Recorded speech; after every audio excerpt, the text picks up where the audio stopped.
true fun of the Falcons making their way out of the tunnel to the delight of this sold-out crowd as his guys get set to do battle with the Jacksonville Jaguars.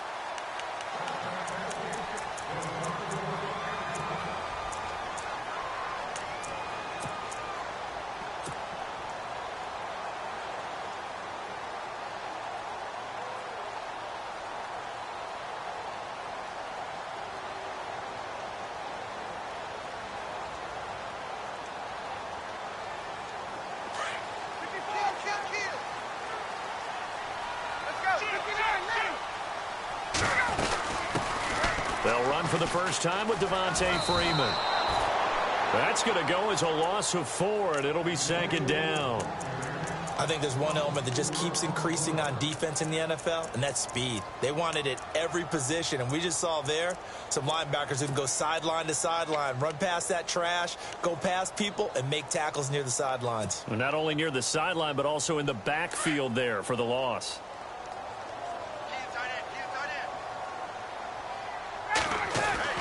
On second down, Ryan hits his target. It's Taylor Gabriel.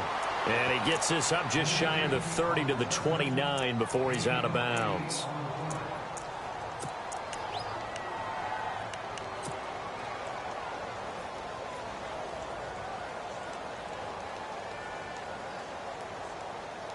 This defense looking for an early stop. This is 3rd down and 6.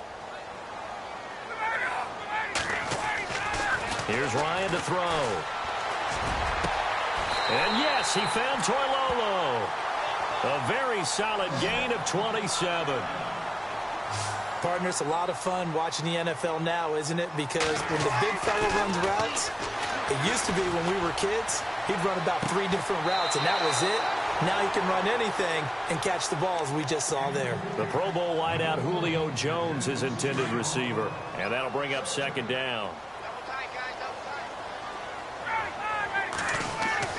To throw again, Ryan. And they're going to get him. He's taken down for a sack back at the 47-yard line. Malik Jackson coming up the middle, gets him there for a loss of about 9. 3rd and long, it's Ryan. He hits his target. It's the tight end Toilolo. They'll wind up with 17 on that one, but they're still a bit short here for 4th. And now before this 4th and 2 play comes to fruition, they're going to think about it and call a timeout. They'll have 2 remaining as we step aside here in this first quarter. And he missed it. It's no good. And this will remain a scoreless game. Well, this winds up an empty possession. Everything looked okay. He just never got the ball on target. And knowing him, he'll be disappointed with that effort. Good field position to start the drive after the missed field goal. Here's first down from the 42. A first carry for Leonard Fournette. And he'll take this for about 4 up to the 46-yard line. Tough running there. That's a hard-earned 4 yards. Yeah, those are the unsung kind of runs. They don't fill up the stat sheet, but they do set you up in good position on second down. And able to push his way forward here for a good little gain. 5 yards on the pickup, and that's going to bring up a 3rd down. To throw, it's Bortles. Looking deep down. That's caught inside the 20. And he takes it down deep into Atlanta territory. They chalk that one up as a gain of 34 on 3rd down. Bortles on the give to Fournette. And they'll get to him just inside the 15, even after that strong run we witnessed. A gain of 3, second down. Some of the most unselfish players on any football team, defensive tackles, because we ask them to just eat up blocks and allow other people to make tackles. But when he can make a play himself, as we just saw there, that's a big day. Call it a gain of 5 there on the run, but they'll remain a yard or 2 short here with 3rd down coming up. They'll try and run forward with Fournette. And this play doesn't go anywhere. Backwards, losing yardage to the 11. He loses 4, and it brings up 4th. They tried to run right into the teeth of the defense on 3rd down, but looked like those teeth were pretty sharp. They were having absolutely none of it. Stuffed them for a loss. Yeah, couldn't get any leverage up front and move people aside in order to run the ball. So it's a 7-play drive, but it stalls out in the end. Let's credit the defensive front seven. They were a little leaky at the start of the drive, but they stiffened toward the end. And this will not be returnable. It's out of the back of the end zone for a touchback. I want to give a hat tip real quick, Charles, to J.J. Watt before the possession switches here. Walter Payton, NFL Man of the Year. They totaled up how much he helped raise for hurricane relief, $37 million. Incredible. Hurricane Harvey, which really hit the Houston area in a big way, and his original goal was $200,000. So congratulations to J.J. Watt and all the people who participated. And Greg Olsen of the Panthers, Benjamin Watson of the Ravens, both tight ends, also nominated and finalists for the most prestigious award as determined by the NFL, the Walter Payton Man of the Year Award.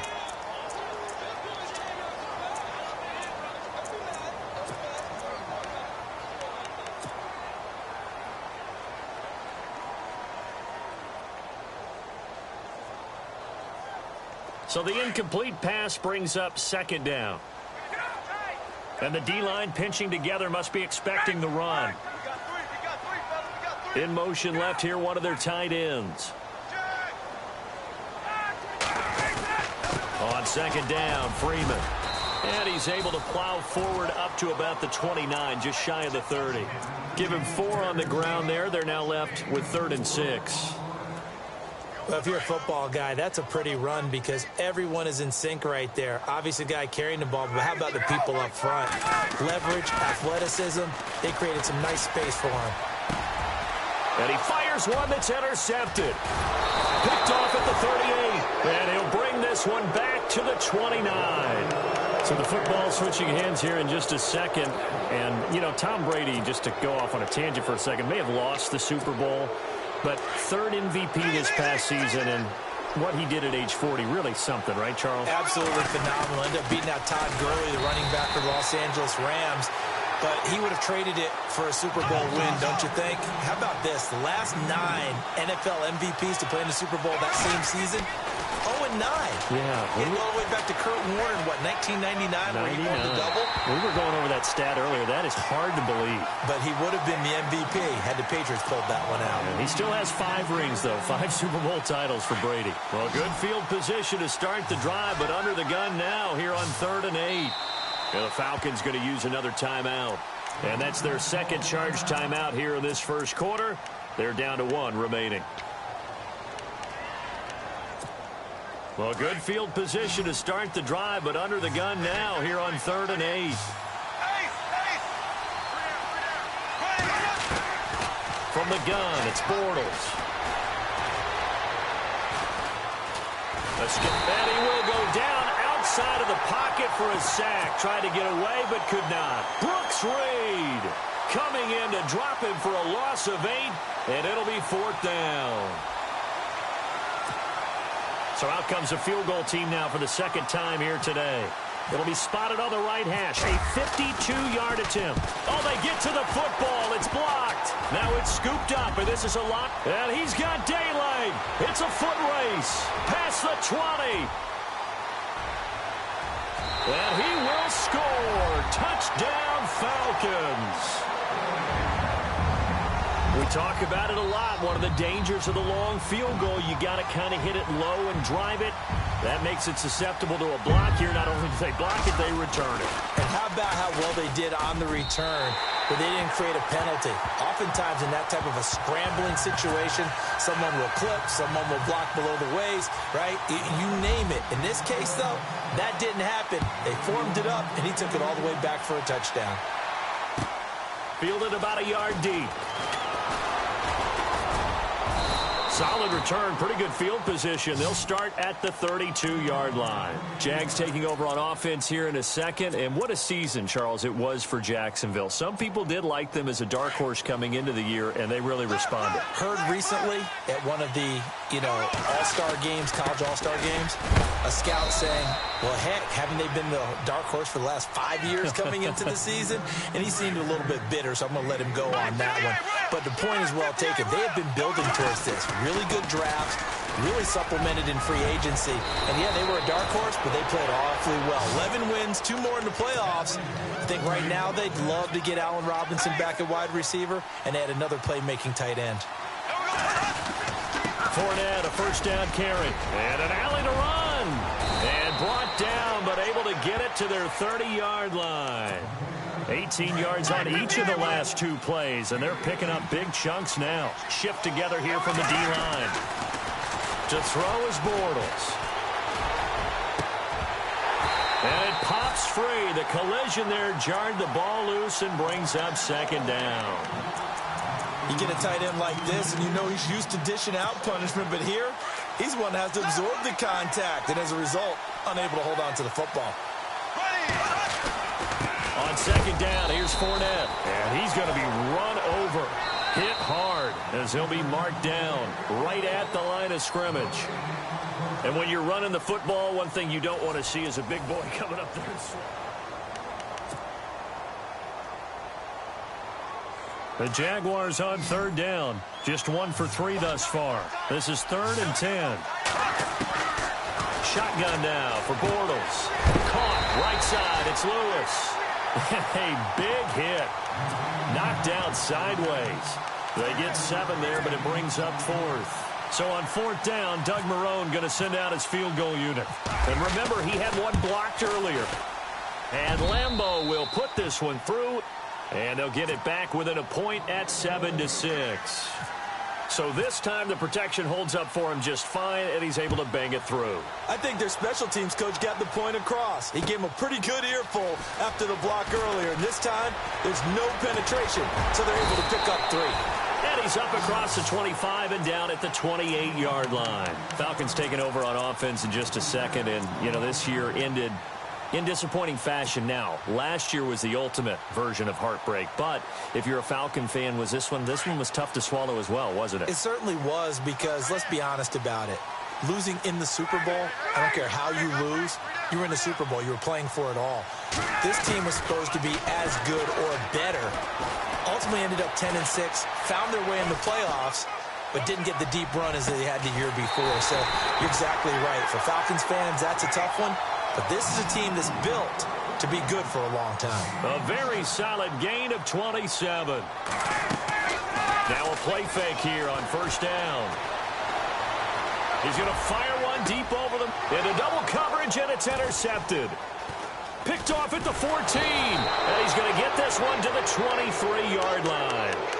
Before the possession switches here, I had written down that I wanted to talk about some of the awards this past season in the NFL. We know Brady was the MVP, but Todd Gurley, Offensive Player of the Year. How about that for a bounce back? Many were questioning whether he had a sophomore slump the season before.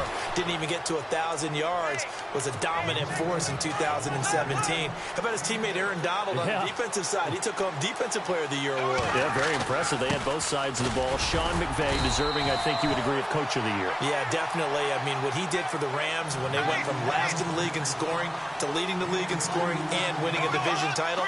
And how about the New Orleans Saints?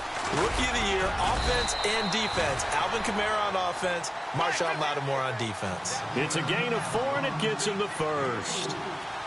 Well, after an interception, last thing you want to do is go 3 and out, give the ball right back. They avoided that. Yeah, you definitely do not want to do that. I remember in college I played with a really big-time player on defense. We ended up getting an interception as we passed the offense coming out. He told him, if you don't take care of this football, you have to answer to me later. You definitely want to take care of it, pick up first downs. Here's a give to Fournette. And able to push forward for right around 3 yards down to the 42. Not much happening there on first down. Thought there might have been a hole for a split second. Yeah, but it dried up pretty quickly, didn't it? Closed fast. Throwing now is Bortles.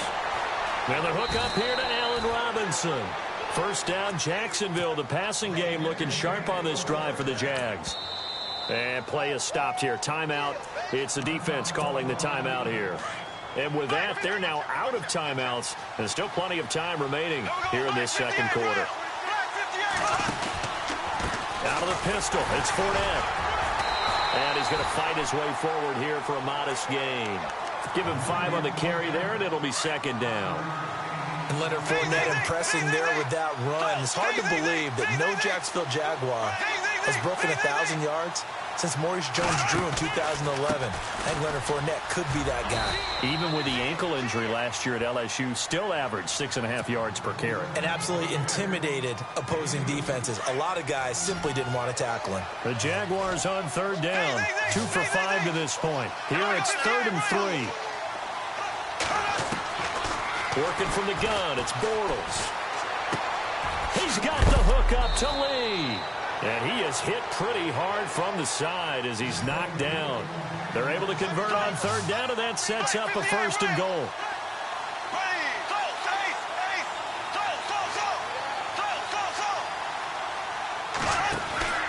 They'll try and run for it with Fournette.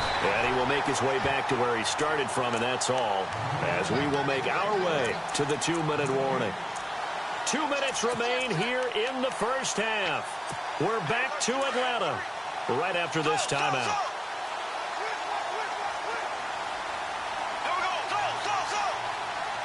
Six yards still to go here on 2nd and goal.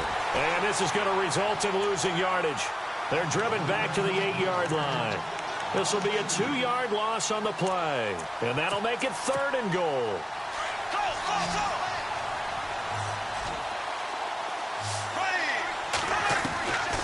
Now Bortles. And he's going to be dropped back at the 15-yard line. Adrian Claiborne in there to drop him for a 6-yard loss, and that'll lead to a 4th down. And Lambeau will put this one through, and with that, they'll take a 2-point lead here in quarter number 2. So they get 3. They were hoping for 6, an unlucky number 13 play drive. Well, you go to the sideline after putting 3 points on the board, happy, but you wanted to be ecstatic. You wanted to have 6 on the board.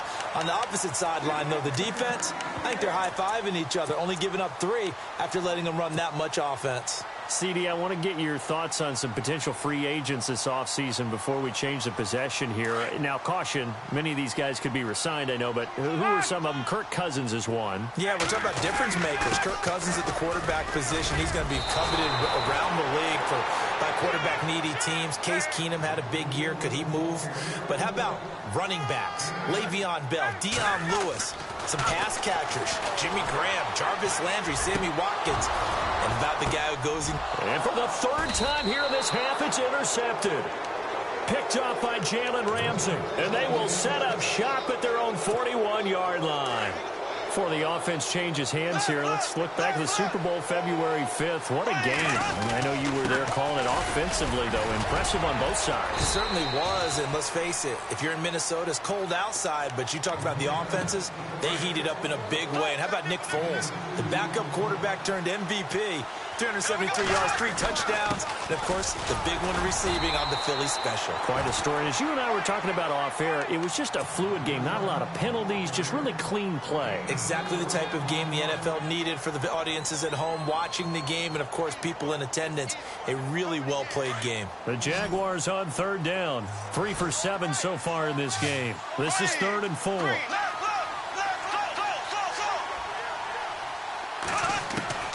Now Bortles.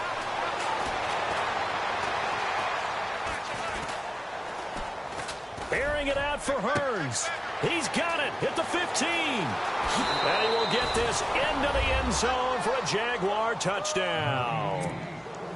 Allen Hurns, 53 yards. And the Jaguars add on to their lead. It's good to make it 17-7.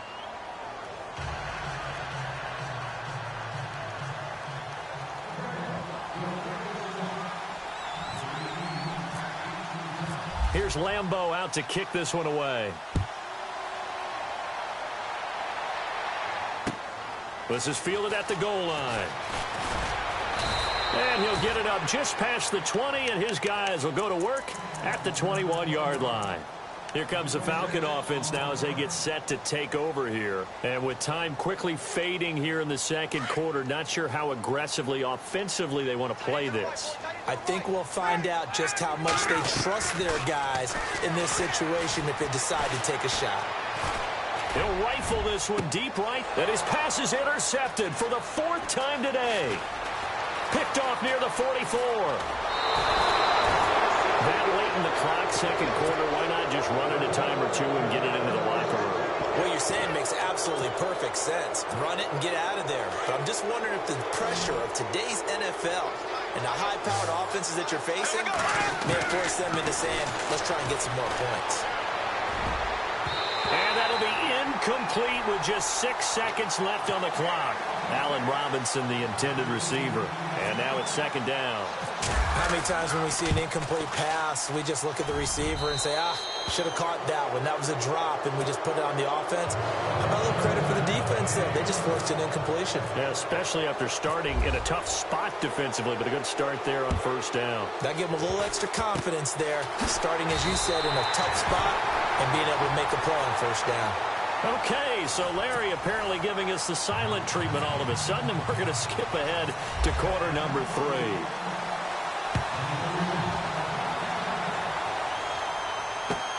Fielded about a yard deep. And he'll get across the 20 before he's brought down at about the 23-yard line.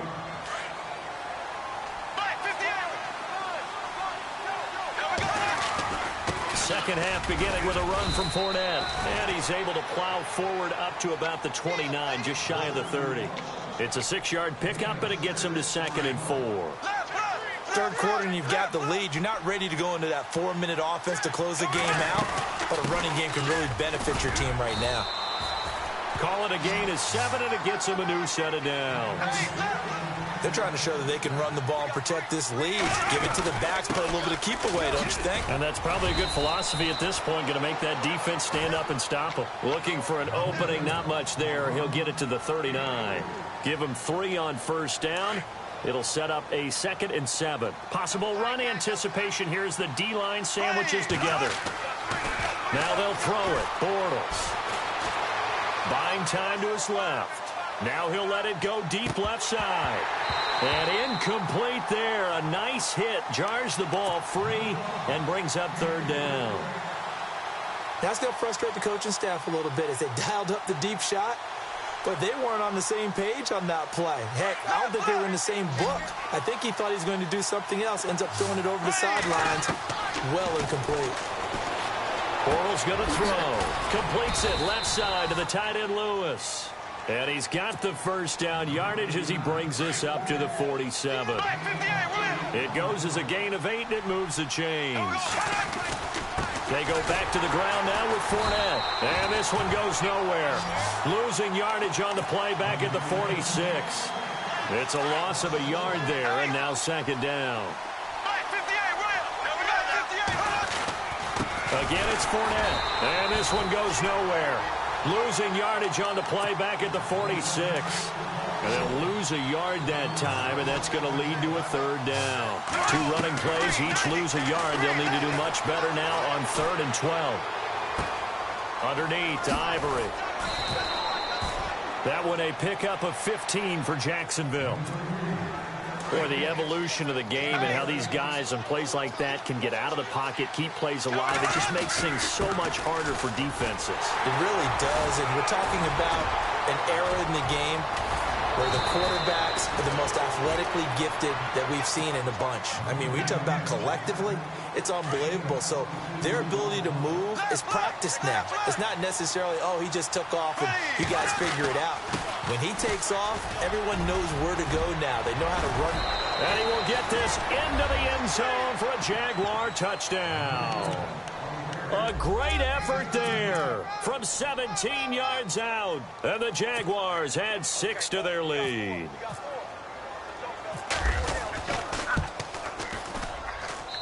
And that one makes this a 19-point game.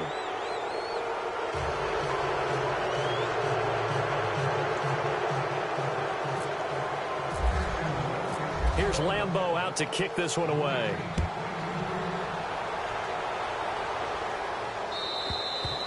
And they will not get a chance to return this one as it's through the end zone for a touchback. So we get set to start this 3rd quarter. Here's the Falcons offense now. They're down in this game. A chance for the offense, though, to put something on the board, get some momentum here in half 2. try and get things kick-started for them. And you know at the half, they discussed how they were going to get that done. This is where scripting comes into play a lot of the time. How many plays do you script coming out of the second? Most of the time in the first half, you're scripting 12 to 16. I think in the second half, you're really scripting more like 8 to 10. Kind of a starter or an opener, whatever terminology they use. Just something to get you off to a quick start. It won't be a sack, but it's no gain, and it brings up second down. Well, the defensive guys won't be real happy because there won't be a sack on this play because he did get back to the line of scrimmage. But what a job they did overall. Hemmed him in and gave him nowhere to go with the football. Toward the sideline, and look at that catch. Dragging the toes, and that's going to be a first down. Well done. A very solid gain of 27. On 1st and 10, it's Ryan.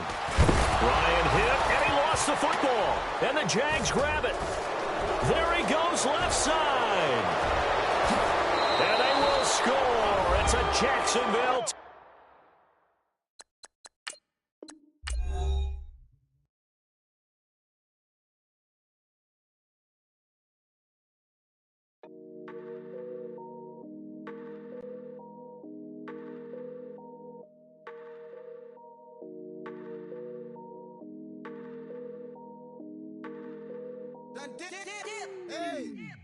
I done came up, busting down the whole broke, it's that bag.